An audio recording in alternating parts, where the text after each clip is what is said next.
បាទថ្ងៃនេះយើងនឹងរៀនជាមួយគ្នាអំពីរបៀបនៅក្នុងការធ្វើ filter ជាមួយនឹង wildcard ម្ដងការពីវីដេអូមុនខ្ញុំបានបញ្ជាក់ឲ្យថាការធ្វើ filter គឺមានពីររបៀបធំៗនៅក្នុងតាមឡូរបៀបទី1គឺការធ្វើ filter ជាមួយនឹងក្រុមទិន្នន័យ data ដែលជាប្រភេទ dimension និងការធ្វើ filter ជាមួយនឹងក្រុម data ដែលជាប្រភេទ measure ណាហើយដូចខ្ញុំជម្រាបពីវីដេអូមុនអញ្ចឹងកាលណាយើង filter កាលណាយើងនិយាយពីdimension មានន័យថាយើងនិយាយពីប្រភេទ data ដែលជាពពុះអក្សរ qualitative ហើយកាលណាយើងនិយាយអំពី measure data មានន័យថាយើងសំដៅលើពពុះទិន្នន័យដែលជាចំនួនជា quantitative ការធ្វើ filter ជាមួយនឹងពពុះ dimension data នោះគឺយើងបានមានទាំងអស់5របៀបគឺយើងអាចធ្វើជាមួយ general ក៏បានជាមួយនឹង wildcard ក៏បានជាមួយនឹង condition ក៏បាននិងជាមួយនឹង top ក៏បានពីវគ្គមុនយើងបានរៀនជាមួយគ្នាហើយពីរបៀបនៅក្នុងការធ្វើ filter ជាមួយនឹង general ឥឡូវនៅលើកនេះយើងនឹងរៀនជាមួយគ្នាអំពីរបៀបនៅក្នុងការធ្វើ filter ជាមួយនឹង wildcard ម្ដងឥឡូវខ្ញុំបិទវាចោលសិនហើយបន្តមកទៀតគឺខ្ញុំដកវាចោលអស់យើងនឹងធ្វើសារថ្មីហើយយើងនឹងពិនិត្យមើលជាមួយគ្នាតែយើងអាចធ្វើ filter ជាមួយនឹង wildcard បានដោយរបៀបណាបាទសំទោសសំចាំបន្តិចដោយសារកុំព្យូទ័រខ្ញុំដើរយឺតមួយវាចោល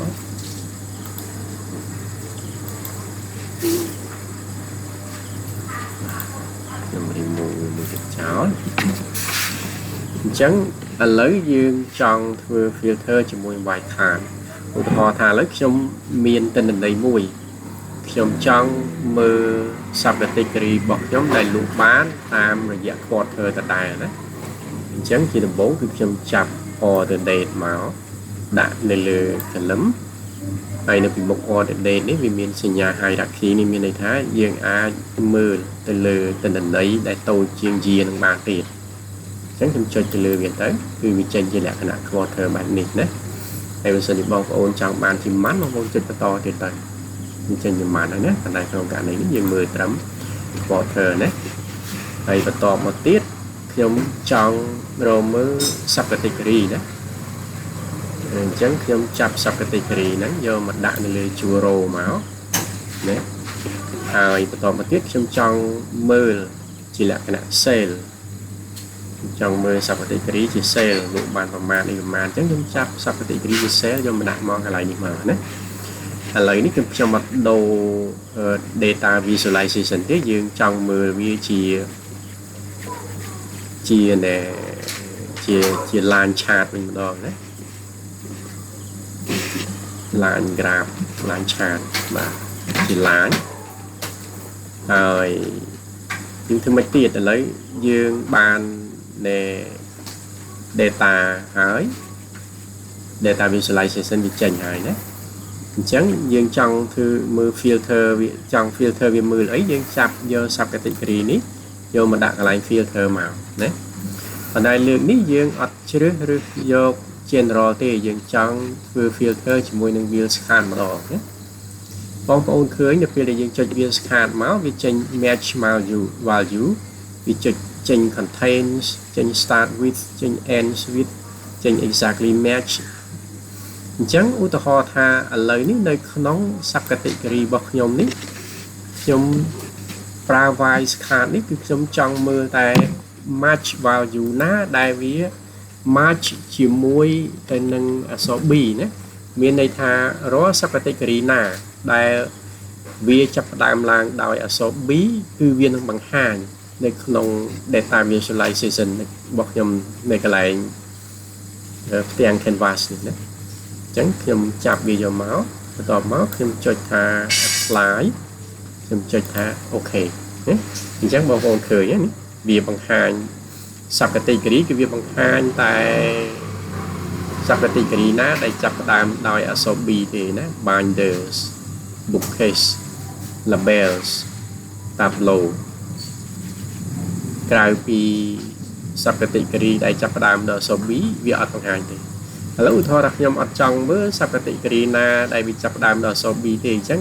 ខ្ញុំត្រឡប់មក edit filter វិញ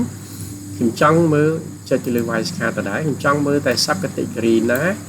ដែលវាចាប់ផ្ដើមដោយអក្សរ C ឧទាហរណ៍អញ្ចឹងខ្ញុំចុចអក្សរ C មកខ្ញុំចុច apply ខ្ញុំចុច OK មកណាអញ្ចឹងបងប្អូនឃើញហើយនេះ subcategory ដែលសំទោសដូចជាអត់ដែរខ្ញុំត្រឡប់ទៅ edit វាម្ដងទៀតខ្ញុំពិនិត្យមើលថាតើខ្ញុំចុចអីបានជាវាដែរអូសំទោសណាគឺខ្ញុំអត់បានថាជ្រើសរើសចាប់ផ្ដើម start with ណាខ្ញុំចុចយក start with សិនណាអញ្ចឹងមានន័យថារាល់ subcategory ណាដែល start ជាមួយនឹងអក្សរ C នេះវានឹងបង្ហាញបាទនេះអញ្ចឹងមានតែ2ទេ subcategory ដែលបង្ហាញដែលចាប់ផ្ដើមដោយអក្សរ C គឺ chairs ហើយនឹង copiers អញ្ចឹង subcategory ណាដែលវាអត់ចាប់ផ្ដើមដោយអក្សរ C វាអត់បង្ហាញទេលោកមកឧទាហរណ៍មួយទៀតថាឥឡូវខ្ញុំចង់មើល subcategory ណាដែលវាចាប់ផ្ដើមដោយអក្សរ B ម្ដងទៀតមានអីខ្លះអញ្ចឹងខ្ញុំវាយ B ភាសាទៀតមកខ្ញុំចុច apply ចុច OK ណាអញ្ចឹងយើងមើលនេះសិតតែចាប់ផ្ដើមដោយអក្សរ B គឺមាន binders ហើយនឹង bookcase ណាឥឡូវយើងមើលមួយទៀតមើលតែមាន subcategory ណាចាប់ផ្ដើមដោយអក្សរ ផ្សេងទៀតទេ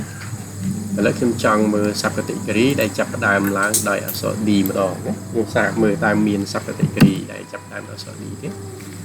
បាទអត់មានទេណាមិនមាន subcategory ណាដែលចាប់ផ្ដើមដោយអក្សរ D ទេបាទអញ្ចឹងយើងត្រឡប់ទៅកាន់ wide card របស់យើងវិញយើងយកអក្សរ C ចុះបាទយើងចុច apply មកចុច OK មកបាទអញ្ចឹងនេះគឺជារបៀបនៅក្នុងការធ្វើ filter ជាមួយនឹងសំទោសការធ្វើ filter ជាមួយនឹង wide card ណាមានប៉ុណ្ណឹងការធ្វើ filter ជាមួយ wide card ហើយបើសិនជាបងប្អូនចង់មើលលម្អិតជាងទៀតបងប្អូនអាចចុចទៅលើកន្លែង quarter នេះទៅឲ្យចេញជាម៉ាន់ណាយើងកាន់តែលម្អិតបងប្អូនចង់បានលើសពីម៉ាន់ទៀតចង់មើលជា day បងប្អូនចុចតទៀតមកវានឹងចេញជា day ណាបាទប៉ុន្តែនៅក្នុងករណីនេះបើយើងចង់មើលត្រង់ quarter យើងចុចត្រង់ quarter ទៅហើយបើយើងចង់មើល year យើងចុចទៅមើល year ទៅណាបើចុចទៅមើល year វាបានបង្ហាញប៉ុណ្ណេះណាហើយបើសិនជាយើងមើលទិន្នន័យនេះបើសិនជាយើងមើល sale ទៅលើ copiers ចាប់ដើម2011តិចទេប៉ុន្តែចាប់ពី2012 13 14មកវាឡើងទៅរហូតណា trend វាឡើងប៉ុន្តែ trend វាអាចនឹងចុះវិញបន្តិចប៉ុន្តែសម្រាប់ sale របស់យើងនេះចាប់ដើមគឺវាខ្ពស់ស្រេចតែហ្មងណាប៉ុន្តែដល់ចូលមកដល់ឆ្នាំ2012ធ្លាក់ចុះបន្តិចមកវិញតែចាប់ដើមឆ្នាំ2012រហូតមកក្រោយ2012រហូតមកដល់ឆ្នាំ2014គឺឡើងហើយ trend វានៅតែបន្តឡើងទៅទៀតណាបាទអរគុណច្រើនខ្ញុំមានប៉ុណ្ណឹងជាមួយនឹងការធ្វើ filter ជាមួយនឹង wide card របស់យើងអរគុណជួបគ្នានៅវីដេអូក្រោយទៀត